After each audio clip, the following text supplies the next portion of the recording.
Salut everybody, j'espère que vous allez bien. Aujourd'hui, je suis avec un invité. Moi, j'avoue, je lui ai mis des vents. J'ai mis 3-4 vents avant de le voir. Vrai, je confirme. Salut Alexandre. Salut. Alexandre Lacharme, avec un M. Comment est-ce que je peux te présenter? BA, investisseur, conseil CGP ou pas, on va voir, serial entrepreneur, auteur. T'as 1000 vies, quoi. J'ai 1000 vies, ouais. J'ai moi-même du mal en fait à me présenter, ça dépend qui j'ai en face, mais je suis tout ça à la fois, effectivement. Ah, c'est marrant ce que tu viens de dire, tu es caméléon et tu changes en fonction de qui t'as en face. T'arrives pas à assumer tout ou quoi? Bah non, mais c'est long et je sais pas par quoi commencer, parce que tu vois, j'ai été salarié pendant plus d'une dizaine d'années, j'ai investi dans des startups, dans de l'immobilier, dans des parkings, je suis auteur, j'ai sorti un premier livre, 2 autres qui arrivent. Donc ça fait beaucoup. Et du coup, c'est difficile de se résumer à une case. J'aime pas trop ça. Je comprends. Alors, ce qui m'a intéressé dans ton parcours, c'est justement ce côté un peu serial hyperactif, parce que je le suis aussi.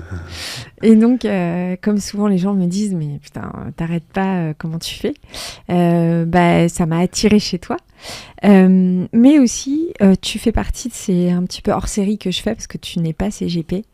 Et du coup, souvent, je m'interroge sur est-ce qu'il faut être CGP pour conseiller? On va voir avec toi que non, les investisseurs. Et pourquoi est-ce que t'es pas devenu CGP ou tu passes pas les diplômes, ou en tout cas pourquoi ça ne t'intéresse pas? Et donc, pour les CGP qui nous écoutent, essayer de comprendre c'est quoi cette sorte de concurrence. Alors tu vas me dire non, on n'est pas concurrent, enfin tu vas me parler un peu démago, mais j'espère pas. Mais en tout cas, qu'est-ce qui fait que tu as fait ce choix? J'entends déjà ta réponse, parce que déjà j'entends qu'il y a d'autres choses qui t'attirent. Mais voilà, donc c'est ces épisodes que je vous propose aussi un petit peu de temps en temps, qui sortent un peu du cadre des CGP que je reçois habituellement. On va partir du début. J'ai une question qui me brûle les lèvres, parce que là, j'étais en face de moi. À quoi tu rêvais quand tu avais 16 ans de faire dans la vie? Tu te voyais comment? J'ai l'impression que tu n'avais pas un côté sportif. Si, bien sûr. 16 ans, donc je suis né en 86. Donc 16 ans, j'avais envie d'être acteur, d'être sportif. Ouais, je voulais ça. Je voulais soit acteur de cinéma, soit. C'était quoi tes rêves? C'était ça. En fait, j'avais déjà l'ambition. Je voulais faire quelque chose d'hors du commun. J'ai jamais voulu rester dans une case, avoir une petite vie rangée, etc. J'ai toujours pensé un peu en dehors des clous. Pourquoi ta vie familiale était rangée? Non. Elle n'était pas rangée du tout. J'ai la chance d'avoir une mère, si tu veux, qui m'a inculqué une éducation où tout est possible. Ma mère est elle-même entrepreneur. Et du coup, quand j'étais petit, j'allais dans ses bureaux rue d'Aboukir, dans le 2e, où elle gérait une toute petite filiale d'un fabricant de ceintures. Du coup, il y avait les odeurs de cuir, il y avait le bruit des machines à coudre du sentier. C'était vraiment le sentier début 2000 et ça m'a beaucoup marqué. Et il n'y avait pas la notion de vacances à des temps bien dédiés. Il n'y avait pas la notion... Tu vois, tout était un peu flou et il y avait une émulation. Et moi, j'ai grandi dans ce contexte-là. Okay. Donc, du coup, je ne pouvais pas me sentir à l'aise dans un contexte trop rigide. Donc, je voyais grand et elle m'a toujours donné envie de voir grand. Et du coup, ça m'a beaucoup influencé, je pense. Ok, ton père faisait quoi, du coup ? Mon père était entrepreneur aussi. Il a développé une entreprise dans le bijou fantasy avec ma mère. Je n'en ai jamais parlé dans un podcast. Mais ils avaient créé une entreprise ensemble dans le bijou fantasy, dans le sentier aussi. Mais j'ai perdu mon papa quand j'avais 9 ans. Donc ça m'a beaucoup marqué aussi, d'une manière un peu différente. Et j'ai pas de frères et sœurs. Donc je suis seul avec ma mère. Donc ça, c'est un contexte quand même assez difficile quand même, qui m'a beaucoup marqué. Donc mon enfance, c'était ça, c'était une enfance heureuse quand même. J'avais une éducation, j'ai manqué de rien. Est-ce que le petit gamin de 9 ans, j'ai perdu aussi mon père, donc c'est un point commun, mais beaucoup plus tard que toi. Mais est-ce que le petit gamin de 9 ans s'est dit faut que je sois l'homme de la maison ? Oui, bien sûr. Donc il y a un côté aussi Superman, quoi. Complètement. Ouais. Tu as entièrement raison. Il y a on se dit, bon, bah, il faut que je protège ma mère, même si t'es enfant, quoi. Ouais. Il faut que je prenne du poil de la bête, que je durcisse mon cuir, et tu prends beaucoup de responsabilités, c'est beaucoup de poids aussi. Mais oui, bien entendu, en fait. Je me suis jamais reposé sur quelqu'un, sur un système, sur une protection sociale, sur quoi que ce soit. Je me suis toujours dit, il n'y a pas de parachute, il faut se bouger, on y va. Et en fait, ça m'a donné une énergie que j'ai encore aujourd'hui et qui m'empêche d'avoir trop peur quand je lance un projet, quoi. Tu vois, je vais vraiment de l'avant. Je pense à cause de ça. C'est intéressant ce que tu dis, parce que tu dis je me suis jamais reposée sur un système. Ça veut dire que je te sens très méfiant en quelque sorte. C'est-à-dire que pour toi, un système, c'est quelque chose qui entraverait ta liberté. Totalement. C'est pas quelque chose qui te rassurait avec des normes, des codes, des process. Non, parce que pour moi, le système, il entrave ta liberté et surtout, il entrave ta capacité à agir. Parce que quand tu es dans un système où on fait tout pour toi, t'as pas envie de te dépasser, t'as pas envie d'être entrepreneur, t'as pas envie de performer, ça te donne moins envie en fait. C'est un peu ce que je dis dans mon prochain livre, c'est si vous contentez trop de ce que la société vous donne, du système, etc., bah, vous n'avez pas forcément envie de vous bouger. Donc il faut être un peu, je pense, dans une forme d'insécurité pour pouvoir se lancer. Alors contrôler, hein, le but c'est pas de se mettre en difficulté, mais je pense que c'est une opportunité de ne pas avoir toutes les cartes à un moment donné. Et moi, les gens, c'est empirique, hein, les gens que je vois autour de moi, par expérience, qui ont toujours tout eu à tous les moments, et ben, je trouve qu'ils vont pas forcément se bouger. Ils vont être un peu frustrés parfois en se disant, bon, bah, j'ai un job qui est correctement payé, mais ah là là, j'ose pas faire ça. Et je pense que le point commun entre tous les entrepreneurs qui se lancent, peu importe à quel niveau, bah, ils ont souvent eu une frustration à un moment donné dans leur vie et ils l'ont dépassée. Ok, donc excuse-moi de t'avoir du coup fait digresser, mais du coup à 16 ans tu rêves de quoi? D'être acteur? D'être acteur, j'adorais le cinéma, ouais. Je voulais être acteur, T'as une rêve de film vraiment qui t'a fait kiffer? Il y a plein de films que j'aimais, mais j'aimais beaucoup Marlon Brando, l'acteur américain. Je le trouvais extrêmement charismatique, outsider incroyable, une enfance difficile dans le Nebraska aux États-Unis, arrivé à New York, le théâtre. Enfin, il y avait un truc très animal chez lui, très fort, et je me retrouvais un peu là-dedans. Très animal, mais très noir aussi. Très noir aussi, mais c'est une partie de tout le monde, et on a tous ça en nous. Et ça, je trouvais ça très très puissant. Et quand j'ai fait des cours de théâtre un peu en parallèle de tout le reste, à une époque, à 20 ans, bah, c'est quelque chose qui m'animait. Donc j'ai appris aussi à parler, à bouger, à chanter, à être sur scène, à respirer. Ça, j'ai appris au théâtre, et ça m'a servi après dans ma carrière de commercial, quand il fallait convaincre des clients. Alors allons-y justement. Donc tu te lances dans quoi? Dans quelles études rapides? Alors rapide, bac littéraire. Tu vois, parce que j'avais fait du théâtre et j'aimais beaucoup les mots, la philo et tout. Et ensuite, je me suis dit, bah, j'ai quand même envie de gagner de l'argent parce que j'ai pas de sécurité financière. L'héritage, ça va être compliqué. Donc, il faut se bouger. Ma mère me dit, je peux pas te payer tes études, fais de l'alternance. Donc là, alternance, apprentissage, 5 ans. 5 ans en alternance, jusqu'à Bac plus 5. Et commercial. École de commerce, commercial. Alors que tu vois, je venais de bac littéraire, des rêves plein la tête de théâtre, etc.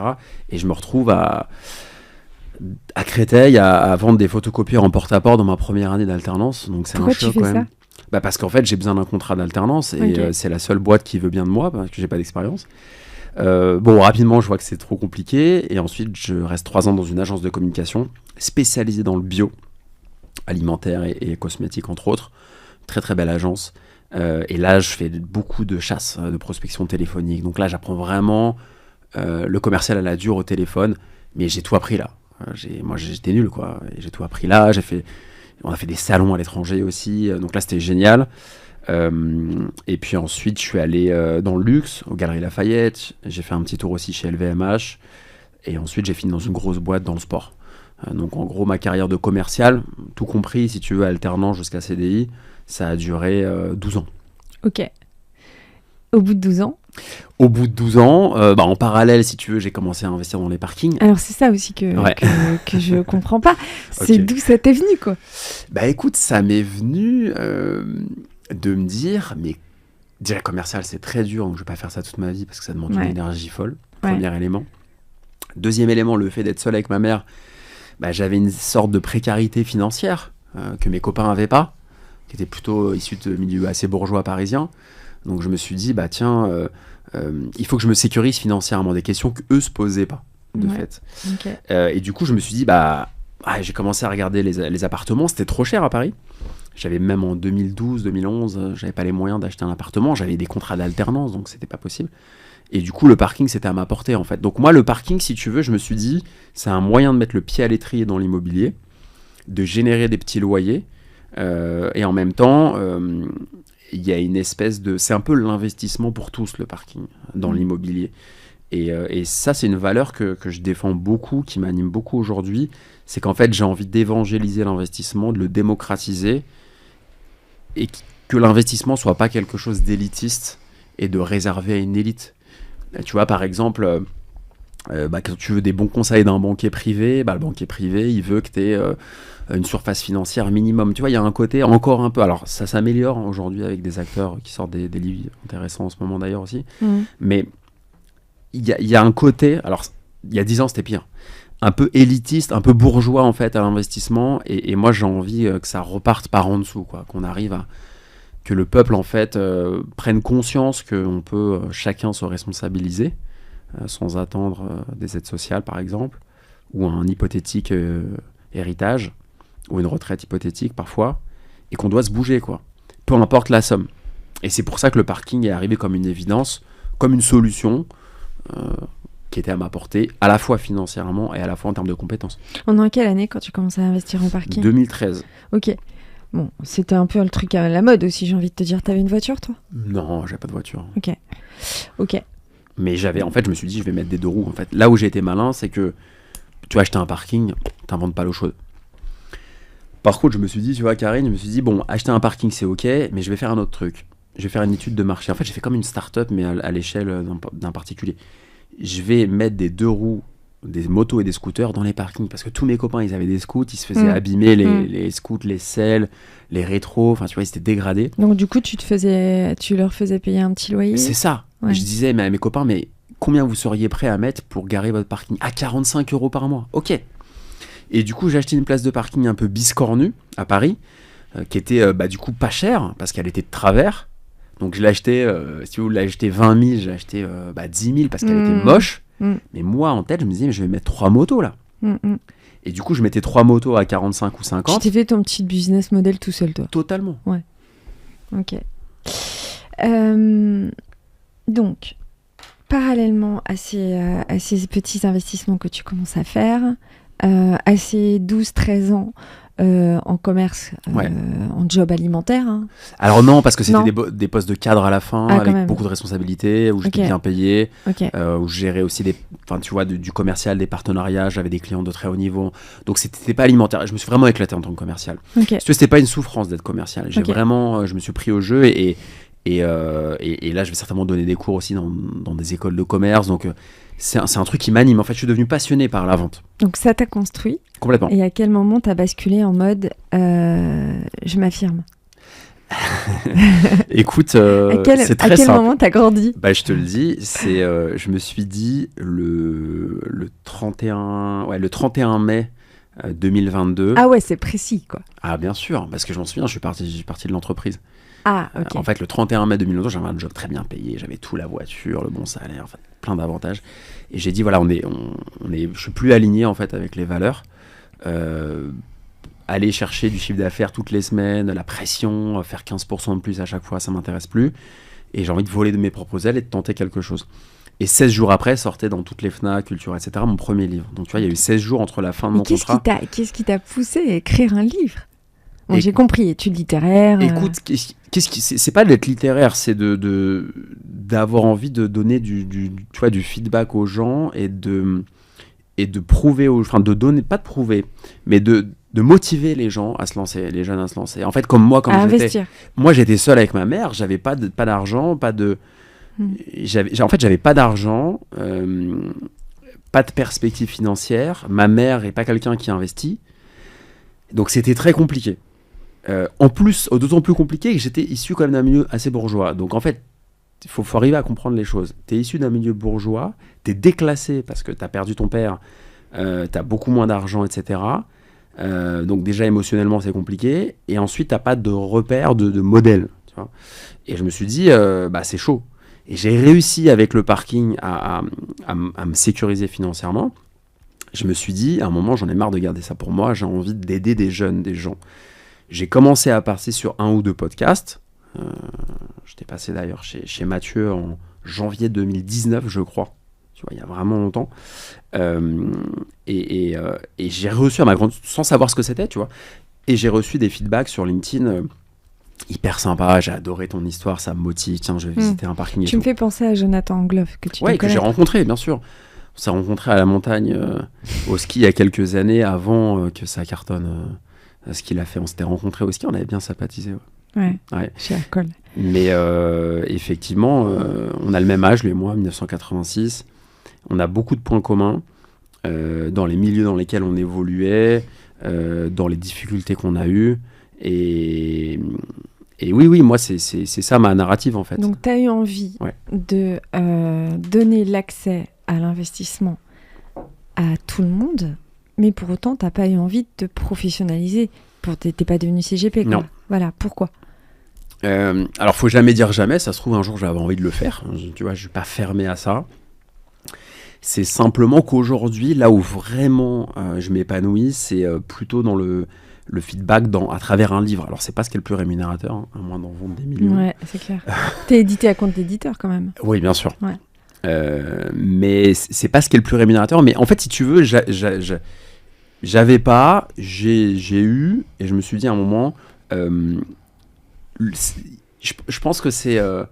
j'ai eu un cas de conscience à un moment, où j'étais en quête de sens, je me suis dit, bon, l'argent pour l'argent... En fait, l'argent pour l'argent, ça m'a fatigué. Je me suis dit, j'ai envie de faire du sport, j'ai envie d'avoir une bonne qualité de vie. Tu vois, là, j'ai passé du temps dans le sud de la France, de bien manger, de profiter et d'aider les gens avec un livre. Tant pis si je gagne un peu moins d'argent, mais ça met plus de sens dans ma vie. Donc, tu vois, je suis un peu sorti de la performance financière et c'est pour ça peut-être que j'ai pas eu envie d'être CGP, de monter une boîte, d'être dans ce pilotage, en fait, ce développement de chiffre d'affaires. Je l'ai fait pendant 12 ans en tant que commercial. Et aujourd'hui, si tu veux, j'ai envie de me recentrer un peu, tu vois. C'est ce que je te dis aujourd'hui. Ça se trouve, dans 2 ans, je vais m'associer avec des gens dans une boîte et on va... Mais quoi qu'il arrive, en fait, j'ai compris que l'argent, c'était pas une fin en soi. Et du coup, j'ai envie d'aller dans ce sens-là et d'explorer le côté livre et le côté feedback avec un bouquin, c'est puissant, je trouve, tu vois. Tout le monde a lu un bouquin qui l'a transporté. Et je trouve qu'un bouquin, tu laisses quelque chose et c'est assez noble, en fait, le bouquin. Donc, ton premier livre, tu l'as vendu à combien d'exemplaires ? Écoute, j'ai pas les chiffres exacts, là, mais on en a vendu ordre d'idée, quoi. Plusieurs milliers. Parce que t'étais pas attendu, j'ai envie de te dire. Pas du... Alors là, t'imagines, un livre sur les parkings, les journalistes, j'avais une attachée de presse, mais les journalistes... Non, mais même... Non, j'étais pas attendu. En fait, j'avais 0 contact, d'ailleurs, au départ. Mais... on en a vendu entre, je pense, 4 et 10, là. 4 et 10 000, à peu près. Moins de 10, 4, 6, peut-être. Ce qui est pas mal. C'est très bien. L'éditeur est très content. Il est en audio aussi. Non, franchement, très content. L'éditeur est très content. Il a été très surpris que ça marche bien. Ouais. Et d'ailleurs, c'est pour ça qu'on a signé un contrat pour un deuxième sur les finances personnelles. Que je vais sortir en avril, normalement, si j'arrive à tout boucler. D'accord. Sur les finances perso, donc tu vois, beaucoup plus large en fait. On va sortir vraiment du parking. Mais là, j'ai envie de te demander en quoi tu te sens légitime à écrire ça ? Sur les finances personnelles ou... Ouais. Bah parce que je l'ai fait par l'expérience. C'est ton expérience. Ah, c'est mon expérience. Moi, je donne pas de conseils financiers, tu vois. J'ai pas les diplômes, les agréments pour donner des conseils financiers en disant tu fais ça. Tu racontes ton histoire. Moi, c'est... En fait, il y a 2 choses. C'est que je raconte mon histoire, c'est mon expérience, c'est ma proposition. Je dis pas que c'est ce qu'il y a de mieux, je dis que c'est une proposition. Tu vois, mon discours, c'est ça. C'est ma proposition, c'est ça. Vous faites ce que vous voulez. C'est aussi... Il y a une dimension un peu essai aussi, tu vois. Il y a une réflexion. Je donne mon point de vue... c'est assez social en fait, tu vois. Donc il y a à la fois du récit purement pragmatique de mon expérience, des échecs, des succès. Il y a une réflexion presque politique en fait, vraiment sociale. Et il y a un côté guide pratique en disant bah voilà, selon moi, selon mon expérience, bah commence par épargner. Ensuite tu peux investir dans ça, etc. Mais à aucun moment je vais dire achète ci plutôt que ça, tu vois. Donc, est-ce que tu es conscient que tu t'adresses à une partie de la population qui... je sais pas, mais le panier moyen n'est pas non plus énorme. Donc c'est une partie qui essaye quand même de se constituer, qui épargne un petit peu pour la première fois, j'imagine, ou peut-être qu'on a envie de changer un peu d'investissement. Mais du coup, tu prends du business au CGP parce que ton profil devient un peu un profil influenceur. Totalement. Voilà. Est-ce que c'est clairement construit comme ça ou est-ce que tu y arrives sans vraiment l'avoir dessiné? Alors, t'as raison, hein, ça devient un profil influenceur aussi malgré moi parce que du coup il y a des entreprises qui viennent me chercher. Tu me fais penser à un mec que j'ai eu il y a 2 semaines Ouais. qui s'appelle Thibaut Guézière, qui fait partie du même club deal que moi qui s'appelle Kite and Connect, Ok. pour ceux qui font du business et qui kite. J'ai trop envie de faire du kite. J'ai pas testé on encore, va en mais parler après. on va en Bon, parler moi, après. je commente. Je D'accord, commence. ok, J'ai plus ok. été le cul dans l'eau qu'autre chose. Vu mon gabarit, c'était soit le cul dans l'eau, soit j'étais emportée. Mais je salue Laurent Witt et Karine, bien sûr, CGP, que j'adore et qui ont lancé ce club. Ça fait déjà un bon bout de Génial, temps. Enfin, ok. Laurent. Et en gros, on se barre, tu vois. Prochain voyage, ce sera en Espagne. Et une fois comme ça par trimestre, on part pendant une semaine. Et le matin, on kite. Et l'après-midi, on fait du business. Mais du business vraiment... tu vois, très dans l'émotion, dans envie de connaître les gens, et c'est hyper intéressant.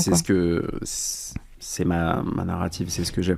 Et pour répondre à ta question, Karine, en fait, est-ce que c'était une stratégie d'avoir un côté influence ou pas? Non, en fait, c'est venu malgré moi. C'est-à-dire qu'aujourd'hui, je vais pas refuser quand j'ai une marque qui me contacte et qui me propose un contrat récurrent tous les mois pour que je parle d'eux ou que je les aide. Je vais pas dire non, sauf si vraiment on n'est pas aligné.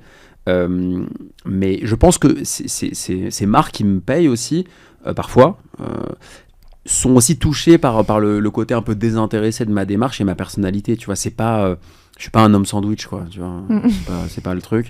Et il y a une démarche sincère, quoi. Que je comprenne pour qu'on en arrive maintenant à te solliciter et que tu fasses des deals avec des marques. Donc, tu files ta DEM. Au mois de mai, rappelle-moi l'année. 2022. En fait, exactement, 2022, si tu veux. En gros, j'arrête. Et qu'est-ce qui se passe dans ta tête? Donc, tu as envie d'aller vers quelque chose qui est plus de liberté. Ouais. C'est de peur, clairement, franchement, de peur, de peur financière, de me dire waouh, j'ai plus la voiture de fonction, j'ai plus 20 € pour le midi, j'ai plus l'intéressement, j'ai plus le salaire de cadre. Waouh, première peur financière, clairement. Surtout que moi, je l'avais connu 10 ans auparavant, tu vois. Donc, j'étais sorti d'un truc et je reviens dans le truc. Mais j'ai l'impression que tu ne vis que pour vibrer. Complètement. Voilà. Complètement. Donc, tu as peut-être besoin de ça tous les 10 ans. J'ai besoin. Ouais. Moi, je peux pas être dans une routine. Impossible. Donc, cette peur-là, en même temps, un grand bonheur, tu vois, un sentiment d'accomplissement, de me dire, waouh, j'avais le rêve, tu vois, gamin, j'écrivais des chansons sur un coin de table, j'aimais le théâtre, etc. Moi, j'étais vraiment artiste, tu vois. Et là, d'un coup, je sors un bouquin qui est à la Fnac, alors qu'il y a encore 6 mois, j'étais commercial dans des réunions où... En gros, fais ci, fais ça. Et là, je me retrouve dans toutes les Fnac, invité dans des médias, etc. Je me dis, c'est invraisemblable. Je raconte ça à mes clients, parce qu'en fait, j'avais des clients de très haut niveau particulier qui avaient des salles de sport privées chez eux que je faisais. Et du coup, ils me disaient, mais comment tu passes de commercial à ça? Enfin, tu vois, il y a un côté invraisemblable, mais hyper heureux, quoi. Sentiment pour la première fois d'accomplissement, d'un petit accomplissement. Je me suis dit, c'était un rêve que j'avais de faire un bouquin. Et j'ai fait ce rêve et j'ai un super accueil. Le livre a été très très bien accueilli. Il y a des très bons commentaires sur internet. Les gens sont très contents. Tous les jours quasiment, on m'envoie encore un petit message. Et là, tu l'as écrit tout seul? Ouais, tout seul. J'ai voulu. L'éditeur m'a dit, est-ce qu'on te met un co-auteur? Et moi, je suis tellement dans l'émotion et tellement impliqué que c'était insultant pour moi d'avoir un co-auteur. J'ai dit, non, je préfère prendre de temps. Je veux le faire moi-même parce qu'en fait, c'est mon bébé, c'est mon truc. Je comprends. C'est pas un but commercial en fait. Et à aucun moment, je me suis dit, je vais faire ce livre pour vendre quelque chose ou pas. Mais voilà, j'avais vraiment envie de jeter cette bouteille à la mer. Il a été bien accueilli. Tu sais pas comment ça va arriver. Et là, je me suis dit, ok, un des sens de ma vie, c'est de retransmettre, c'est de connecter avec les gens, etc. Et je veux sortir de l'opérationnel, du commercial pur, etc. Bon, de fait, après, j'ai monté une boîte où j'ai investi dans une dizaine d'entreprises, dans des startups. J'ai monté une boîte où j'ai investi dans des startups. Tu vois, c'est ma boîte de tête. Et j'ai investi dans une dizaine de boîtes. Ok. Voilà. Mais t'investissais avec quel moyen? Avec mon argent personnel. Ouais. Ok. Avec mon argent, c'est pas un club deal avec plusieurs investisseurs, c'est moi, mes fonds propres. Okay. J'ai pris mes risques, mes fonds propres, je les ai investis dans des très très belles startups.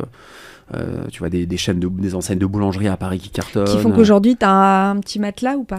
Alors, tu sais, quand tu as investi pas mal d'argent dans une société, avant que tu ressortes... pour l'instant, j'ai pas fait d'exit. Hein, ouais. de celles qui vont rester. Donc oui, il me reste de l'argent, mais honnêtement, j'ai pris des risques avec ces startups. J'ai pris des risques. Je pense qu'un CGP me tirait les oreilles en me disant mais attends, t'as mis combien de pourcents de ton cash dans les startups, t'es fou. Tu vois, j'ai mis vraiment ma chemise, quoi. J'ai vraiment mis beaucoup. Mais en même temps, la vie c'est ça, il faut prendre des risques. J'ai toujours pris des risques. Tu vois, les parkings, j'ai pris aussi des risques. Tout le monde se foutait de moi à l'époque. Mais qu'est-ce que tu vas acheter ce truc dans le 18e tordu qui pue au moins 4. Et maintenant ces gens-là ils sont à fond, tu vois.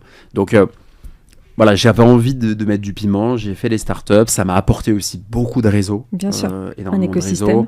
De réseaux. Et je suis malin aussi, c'est-à-dire que j'ai aussi connecté des gens qui me sollicitaient et je les ai connectés à des leveurs de fonds et j'ai pris aussi mon pourcentage. Enfin, tu vois, je suis un commercial aussi. Mais j'ai eu envie d'avoir la brique entreprise parce que en discutant avec les clients quand j'étais commercial dans la dernière boîte, qui était pour certains multimillionnaires en centaines de millions, il y en a qui me disaient voilà, j'ai de l'immobilier c'est récurrent et j'ai aussi des actions dans des boîtes et ça me faisait rêver, tu vois. Je me disais, moi le mec outsider qui avait personne misé une pièce sur lui, aujourd'hui j'ai envie d'aller chercher ça, quoi. Donc je suis quand même un performeur, tu vois. De quoi tu vis aujourd'hui ? C'est quoi ton quotidien ? Aujourd'hui, écoute, je fais du conseil pour des boîtes que je peux aider. Donc j'ai une boîte pour facturer ça. Ok, donc coaching. Ouais, coaching pour les aider. Il y en a qui utilisent aussi mon image d'ailleurs. Et puis je les aide aussi sur le développement de leur technologie, etc. dans certaines boîtes. Donc ça, c'est une activité. L'activité startup, je fais aussi un peu de conseil parfois pour pitcher, pour aider les entrepreneurs à se vendre, à développer la partie business. Parce qu'en France, moi je le dis souvent, on est un pays où on fait de très bons ingénieurs. Par contre, le commercial, c'est dur, quoi. On n'est pas bon en sales. Là, ça va mieux, tu vois. Mais il y a encore 10 ans, moi, quand j'étais commercial, c'était la voie de garage. T'étais commercial, c'était pas le top. Et maintenant, ça change. Tu vois, des bac+5 qui commencent commerciaux dans des startups, etc. Mais à l'époque, c'était vraiment études courtes. C'était assez mal vu, quoi. Et donc, moi, j'apporte cette expertise et je me fais rémunérer. Hein, je travaille pas gratuitement. Donc, il y a ça. J'ai aussi une chaîne YouTube. Je fais de la création de contenu sur les montres. Qui a 50 000 abonnés à peu près, 25 000 sur YouTube. Mais tu me 16 000. Tu me fais halluciner. Qu'est-ce que tu ne fais pas ? Ah mais c'est pas des blagues. Et sur les montres parce que j'aime bien les montres. Passionné. Ouais, j'aime bien les montres et il y a une 50 000 abonnés à peu près sur cette chaîne au cumul. Et je me retrouve en Suisse, je me retrouve en Belgique, je me retrouve à des soirées presse 2-3 fois par semaine avec des grosses marques. Je vais aller visiter des manufactures. Enfin voilà, ça me fait bouger et je me fais rémunérer parfois. Donc il y a cette activité de création de contenu. Il y a le conseil dans les startups, le conseil dans les parkings animaux. Mes investissements aussi, parce que j'en ai en détention propre. Il y en a qui sont SCLIS, mais j'en ai en propre aussi dans les parkings. Voilà. Et je vis et je passe mon temps à avancer, à faire du sport, à écrire. Donc j'ai une vie qui est complètement hors du commun de beaucoup de gens. À 38 ans, en fait. Quoi. Disparaître. Ouais, est-ce que tu te dis... Bon, alors, attends. Comment tu te vois dans 5 ans ? Est-ce que tu vas te calmer un peu ? Est-ce que tu vas te spécialiser sur un truc ? Je suis spécialisé, moi, dans le développement des finances personnelles. Ouais. Tu vois, moi, c'est ça. Moi, mon combat, c'est vraiment une conviction, c'est d'aider les gens à faire prendre conscience qu'il faut s'occuper de son argent et de ses finances personnelles. Donc, tu vois, c'est très engagé, en fait. C'est presque une obsession. Mais c'est une obsession, c'est très politique, c'est très engagé. Ouais, moi, moi, j'ai vécu ça, des difficultés comme ça. Il y a plein de gens qui vivent ça, et même bien pire que moi. Mais c'est un combat que j'ai. Tout le monde n'est pas héritier, tout le monde n'a pas grandi à Neuilly. Il y a des gens qui galèrent et ces gens-là, ils n'ont pas confiance en eux. Ils pensent que c'est réservé qu'aux riches d'aller voir un CGP. Ils pensent que c'est réservé qu'aux riches d'aller acheter de l'immobilier, des actions. Bah non, c'est pas réservé qu'aux riches. Tout le monde peut le faire. Et tu commences petit. Et moi, mon combat, il est là. Et c'est vraiment cette narrative que je veux développer dans 5 ans. Je vais répondre à ta question. Dans 5 ans, je veux, quand tu vas à la Fnac, il y a 2-3 bouquins sur ça que j'ai écrits. Un best-seller. Ouais, c'est ça. Moi, c'est ça. Et je m'en fous. Après, le reste, je vais à Cannes, boire un café au soleil. Je vis simplement après, pas de problème. Mais il y a des classes d'actifs que tu traites pas quand même. Je veux dire, est-ce que... et le prend pas mal, hein, c'est vraiment une question. Est-ce que quand même tu tu survoles pas un peu les sujets? Est-ce que tu veux aider à conseiller sur allez-y, investissez, allez-y, mettez-vous à vous intéresser à des choses, mais en vrai, est-ce que si moi, là, je commence à te demander quel ETF je dois choisir, tu peux m'aider vraiment? Alors, est-ce que t'es pas juste au premier step du conseil et après, limite, tu dispatches, quoi, tu vois? Moi, mon rôle, c'est la motivation. Ouais, c'est exactement ça. À aucun moment, tu fais à aucun moment, et j'ai pas envie, ça m'intéresse pas, je me pose en spécialiste expert. Alors, le parking, oui, mais à aucun moment, je veux être celui qui est expert, qui est incollable, qui est exhaustif. Moi, je suis comme un coach en motivation à l'américaine, en fait. Moi, mon intérêt, c'est de 0 à 1. Le reste, je file au CGP. Moi, ce qui m'intéresse, c'est de... Donc, du coup, tu viens pas leur prendre du business. Absolument pas. Limite, tu leur amènes. Moi, je suis un apporteur d'affaires. Ouais, je comprends. Moi, j'ai quelqu'un... En fait, moi, je veux prendre quelqu'un qui galère. Tu vois, j'ai des gens qui... Tu vois, une mère seule, quelqu'un qui galère un peu, qui me dit, Alexandre, bah voilà, j'ai lu ton bouquin, mais j'ai peur, je sais pas comment faire. Et je veux lui donner cette confiance pour déjà faire la première étape. C'est-à-dire, tu vois... commencer à épargner, en fait, du bon sens, de la confiance en soi et du bon sens. Après, bien évidemment, dès qu'il va falloir rentrer dans la granularité, dans le vif du sujet, là, je donne à quelqu'un d'autre. Mais moi, je veux pas du tout être cet expert-là. Pour l'instant, c'est pas mon objectif. Tu vois, j'ai pas envie de me... Mais quand tu commenceras à gagner encore plus ta bille et à avoir des cheveux blancs, est-ce que tu feras appel à un CGP ou en tout cas à un conseil parce que justement, tu t'auras touché tes limites? Mes limites de quoi? De connaissances. Ouais. Parce que tu me parles de montres. J'écoutais encore ce matin une de mes confrères qui parlait justement d'une J12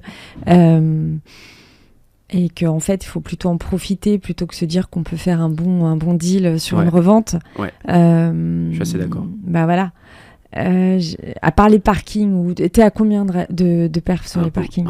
De perfs? Ouais. Sur du parking 2 roues... Tu veux brut ou net de charge? C'est quoi? Ouais, je sais pas, en pourcentage par exemple. 10% à peu près quand même. Ouais. C'est beaucoup. Ouais, c'est beaucoup. 10%. Ouais. Pourquoi 10%? Parce que j'ai fait une exploitation astucieuse en mettant des motos et tu gagnes plus en fait. Pourquoi tu gagnes plus que 100 € avec une voiture et 200 € avec 4 motos? Donc je fais x2 en CA. Oui, mais tout ça, tu dois le déclarer aussi. C'est taxé à combien? Ah oui, bah c'est très taxé du foncier. Mais il y en a aussi en SCI à l'IS, donc je suis assujetti à l'impôt sur les sociétés sur une bonne partie. Donc j'ai à la fois une imposition en perso et en société. Mais moi, j'exclus pas d'aller voir un CGP. Alors il y a plein de CGP où je suis en contact, etc. Mais si tu veux, je veux pas être le plus riche du monde. Tu vois, c'est pas... Oui, je comprends. Ma vision, j'ai compris. Tu vois, je pourrais être plus riche, tu vois, mais je veux plutôt faire prendre conscience aux gens de trucs, et moi gagner de l'argent bien sûr de plus en plus c'est ok, mais je préfère avoir une bonne qualité de vie que plus d'argent. Tu vois, là je me pose la question de partir de Paris par exemple. Je me la pose aussi, alors que tu vois pas, alors que mais je sais pas, tu vois, je vais beaucoup sur la Côte d'Azur, j'ai de la famille, bon il fait beau, je me pose des vraies questions, ou à l'étranger, mais tu vois, financièrement parlant, j'ai tout intérêt à rester à Paris. Parce que par rapport à ma chaîne YouTube de Monde, tous les journées presse, bien entendu, c'est à Paris. Le milieu, l'écosystème des startups, c'est à Paris. Bon, ça se passe ici. Mais à un moment, je me dis, bon, tu vois, fais la balance, j'ai 38 ans. J'ai envie aussi d'avoir une vie de famille à un moment. Bien sûr. Tu vois, il y a aussi cette notion-là, et je me dis, bon, c'est quoi la priorité maintenant, quoi? Ma priorité aujourd'hui n'est pas celle d'il y a 5 ans. Tu vois. Bien sûr. Donc, mais j'exclus pas d'aller solliciter des CGP, ou par contre de leur donner du business. Moi, je serais très heureux de leur apporter des clients, parce que j'ai la chance d'avoir beaucoup d'entrants. J'étais un commercial, c'est moi qui allais chercher les gens. Maintenant, j'ai sorti un livre. Et ça fait boule de neige, et j'ai beaucoup d'entrants. Et j'ai des gens qui ont de très beaux profils et qui ont envie aussi d'être accompagnés par des CGP. Et ça, moi, c'est pas ma compétence. Et à aucun moment, je prétendrais, si tu veux, concurrencer un CGP sur la technique. Pas du tout. Comment tu fais pour communiquer? Donc, tu l'as dit, tu as ta chaîne YouTube. Est-ce que tu postes aussi du contenu avec de la matière, genre tu as des posts avec des conseils? Dis-moi un petit peu sur quel support, la fréquence, et qu'est-ce que tu constates qui marche et ce qui marche pas? Alors, je poste sur YouTube, donc ma chaîne perso et surtout la chaîne pour les monstres, parce que c'est vraiment ça qui cartonne. Je vois l'algo. Qui a une force de traction, quoi. Plus fort, grosse traction. Instagram aussi. Ce qui fonctionne sur Instagram, c'est non pas de changer de discours, mais de changer de format. Ça, on l'a remarqué avec pas mal de créateurs de contenu, et je l'ai remarqué aussi. Tu as un message à passer, tu vas le passer sur un certain format face caméra, comme on fait par exemple, et tu peux après le passer sur le terrain, par exemple.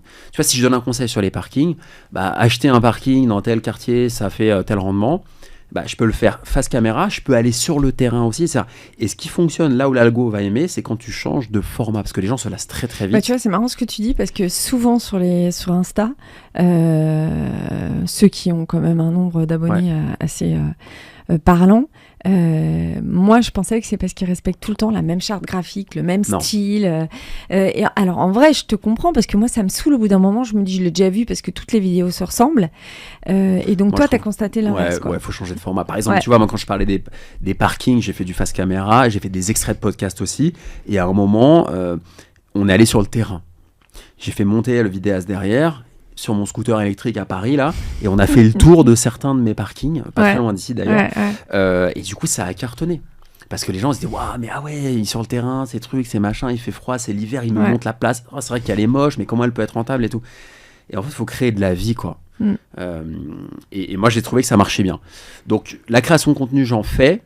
Là j'ai un peu réduit sur la partie vraiment purement parking. Je compte vraiment sur les livres pour sortir. En fait, si tu veux, j'ai un peu une démarche artistique dans le bouquin, c'est très bizarre, tu vois. Souvent les gens, c'est une démarche commerciale, c'est j'ai une grosse boîte ou une petite boîte, je fais un bouquin, grosse preuve sociale, les gens vont venir vouloir bosser. Moi, c'est vraiment comme un mec qui sort un album sur Spotify, tu vois. C'est-à-dire que je veux disparaître, je veux partir à la campagne, je te jure que c'est vrai, je pars à la campagne, je loue un Airbnb, j'écris mon bouquin limite en pleurant, tu vois, je mets toutes mes tripes, mon truc et tout, et je le sors, et là, boum. Tu vois, c'est comme un artiste. Un artiste, il sort tu le vois pas sur Instagram. Il a 5 posts sur Instagram, un artiste. Des trucs noirs, torturés et tout. Et d'un coup, il sort un album. Et moi, c'est ma vision, en fait, du truc. Qui est aux antipodes de la vision purement infopreneur, purement personal branding pur, etc. Moi, je veux prendre le contre-pied de ça. Voilà, c'est ma posture. Tu veux manquer. C'est prétentieux de dire ça, parce que c'est comme si... Mais je veux vraiment me concentrer. Et tu sais, à Paris, on est tous pareils, on est hyper sollicités, je suis hyper sollicité aussi. C'est d'ailleurs pour ça que j'ai envie de partir de Paris. On est hyper sollicités et je trouve que on fait jamais les choses bien parce qu'on est tout le temps dans un événement, un déjeuner, un truc. Et j'ai vraiment envie de sortir toutes mes tripes dans un bouquin, comme si c'était un roman en fait. Mais j'ai pas lu, je m'excuse, hein, tu me l'enverras le prochain. C'est ce que j'ai l'impression que tu dois faire, non ? J'ai l'impression. En plus, c'est marrant, on a pas mal de points communs. Parce que moi aussi, j'ai écrit 2 livres. Et moi aussi, je suis artiste. Je compose et je chante. J'ai des belles collabs d'ailleurs. Donc, je me retrouve vachement en toi et je comprends ce que tu dis. Et en fait, moi, j'ai eu vachement de mal, tu vois, à mettre en corrélation la crédibilité quand on parle d'investissement, quand on parle de trucs hyper pro, tu vois, où il faut être quand même... faut pas être minable quand on parle, donc savoir de quoi tu parles. Et ce côté artistique qu'on a, parce que c'est très culturel, en fait. Dans d'autres pays, tu peux être 1000 vies et les gens ne vont pas te cataloguer comme on ne sait pas ce qu'il fait, c'est pas clair, quoi. Mais en France, c'est un peu l'horreur. Et tu vois, par exemple, moi, j'ai 2 Insta. J'ai mon Insta d'artiste et j'ai mon Insta de journaliste. Et en fait, la meuf qui prend de l'âge, elle a du mal avec l'artiste qui est restée une jeune fille écorchée, quoi, tu vois. Et donc, je me retrouve vachement dans ce que tu dis et je comprends ce que tu dis. Mais tu vois, je l'assume. Ouais, c'est que j'en moi, parle. je l'assume pas. Mais en fait, il faut que tu l'assumes.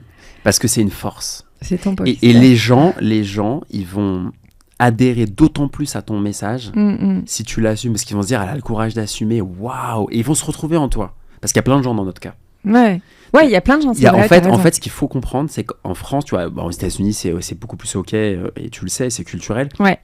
Mais en réalité... Oui, parce qu'aux États-Unis, en fait, on est dans une espèce de monde qui a été créé sur l'entrepreneuriat. Et en fait, en vrai, quand t'es un artiste, t'entreprends quelque chose. Moi aussi, j'ai écrit des poèmes quand j'étais jeune. C'est dingue, mais franchement, c'est incroyable ce podcast. C'est incroyable. Non, mais c'est marrant. J'étais au courant de rien, je te le dis. J'ai été édité chez Gallimard. Okay. Ça s'appelait « C'est à l'aurore connaît la mélancolie », pour te dire à quel point j'étais torturée. Ouais. Et en fait, moi aussi, je suis très littéraire. Et en fait, je me suis rendu compte qu'à un moment donné, aussi enfant d'une famille très bourgeoise, j'ai dû faire un choix entre ce que j'étais cruellement et ce qu'il fallait que je sois dans la société, tu vois. Et en vrai, il y a beaucoup d'invités, dont des CGP qui viennent ici, qui ont du mal à être dans ces deux mondes parallèles. Et moi aussi, je fais des coachings sur comment incarner sa boîte ou juste son job. Parce qu'en fait, je me rends compte qu'ils ont beaucoup de mal, CGP, asset, courtier, agent immobilier, enfin tout ce que tu veux, à être les deux et pas à être l'un ou l'autre, parce que l'un et l'autre vont pas être crédibles dans leur écosystème professionnel. C'est une croyance. Ça, c'est pas la réalité. C'est une réalité quand même, je te jure.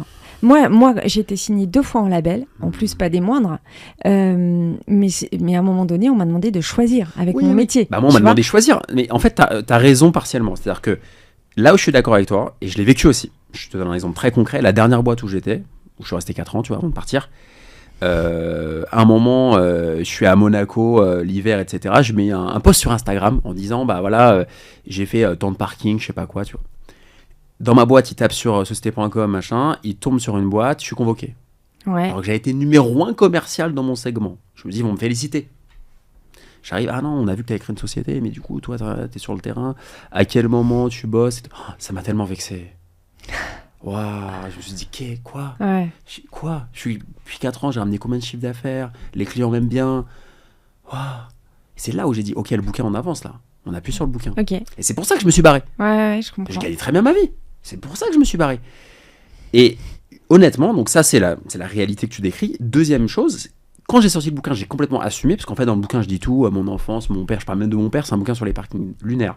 Je parle de tout, j'assume, et je me dis, les gens vont me défoncer. Ils vont dire, comme tu dis, que des bons retours. Mm. Et ça m'a décomplexé, comme un Américain. Et je te jure que maintenant, les contrats, ils affluent. Parce que les gens, ils connaissent ma personnalité. Ils savent que Alex, c'est un mec, ok, il a ça, et c'est ok, en fait. Ouais. Et du coup, je suis plus à l'aise, je suis plus moi-même, tu vois, je joue pas un rôle un peu comme ça. Et du coup, soit on aime, soit on n'aime pas. Mais ceux qui aiment, les boîtes, elles payent, du récurrent, tu vois. Et je me sens beaucoup mieux dans mes baskets. Et je pense qu'il faut arriver à assumer ça. Et c'est vrai que c'est compliqué en France, mais ça progresse un peu. Et c'est aussi ça que je veux transmettre dans le bouquin, tu vois. Dans le bouquin, je vais aussi dire ça. C'est pour ça qu'il faudra que je te l'envoie le livre quand il sortira, parce que en fait, il va évoquer aussi tous ces sujets-là. Mais je savais pas que t'avais ça, et le fait que t'en parles aussi au micro, ça prouve que t'assumes ça, et c'est cool. Mais je trouve que c'est une force.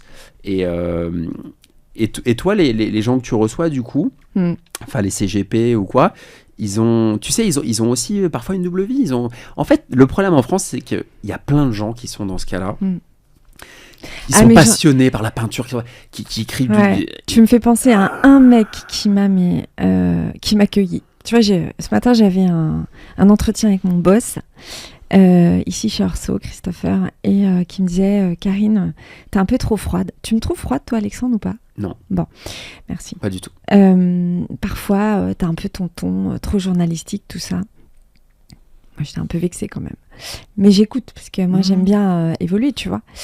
Et en fait, il me dit, il y a des fois, on sent que t'accroches plus que d'autres avec certains invités. Bah ouais, en plus, je fonctionne un peu comme toi à l'instant, très animal. Il y a des gens avec qui je me dis, j'ai un peu plus de mal. Parce qu'ils sont dans ce putain de contrôle, tu vois. Et en fait, il y a un mec qui m'a complètement cueilli. Je me suis dit, je vais avoir du mal, en fait. J'arrivais pas, tu vois, à savoir par quel angle le prendre. Je vais pas le citer, parce que je veux pas le mettre mal à l'aise. Sauf qu'en fait, sous sa casquette de CGP presque lisse, j'ai envie de te dire, et il va pas mal le prendre, parce que je lui ai dit en face, le mec à côté, il dirige des chorales d'opéra du Moyen-Âge. Je dis pas que je vais aller l'écouter, mais j'ai trouvé que c'était, tu vois, vachement stylé. À côté de ça, il est prof de basket. Il est dans son fils, c'est lui qui coach son équipe. Et il est CGP et il est évidemment catho, hyper pratiquant, tout ça. Et je me suis dit, waouh, mais en fait, le mec, il a une vie de dingue, hyper passionnante, il arrête pas. Et t'as changé de vision quand t'as su ça? Il te l'a dit, c'est lui qui te l'a dit? Bah, en fait, je vais te dire, c'est pas la vie. Je fais comme avec toi. T'as changé de vision sur lui, je veux dire. Bah ouais, totalement. Et je me suis juste dit, mais en fait, on est toujours persuadé que les mecs inspirants, c'est les mecs comme toi. Mais en fait, j'ai compris que le mec, il s'éclatait dans sa vie, avec ses tripes à lui, tu vois, mais tripes que je partagerais pas.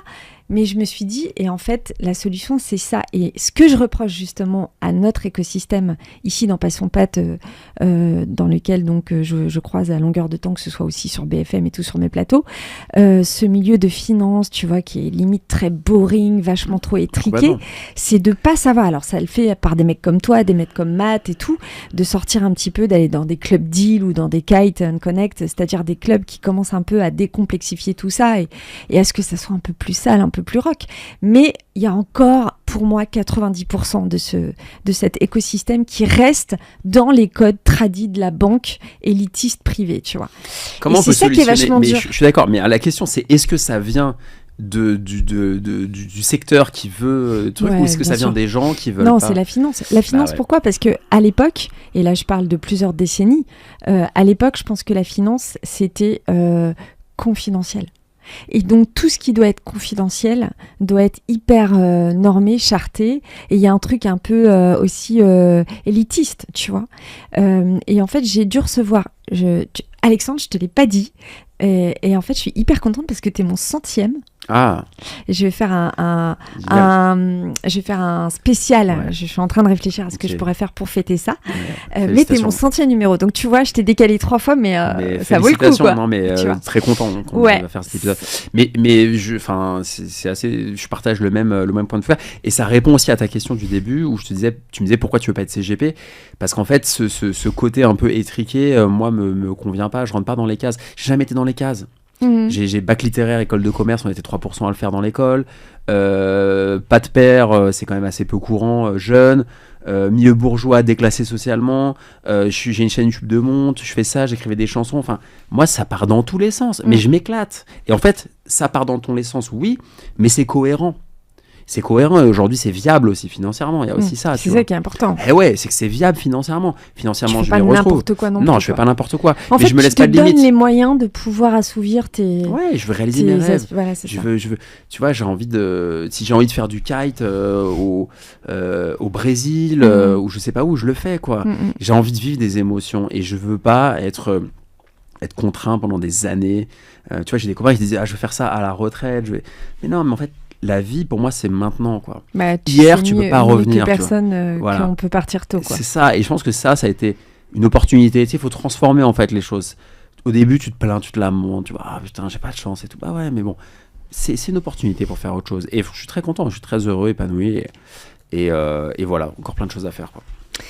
On va s'arrêter, Alex, même si on aurait pu, je crois, papoter tous les deux des heures et des heures. Donc...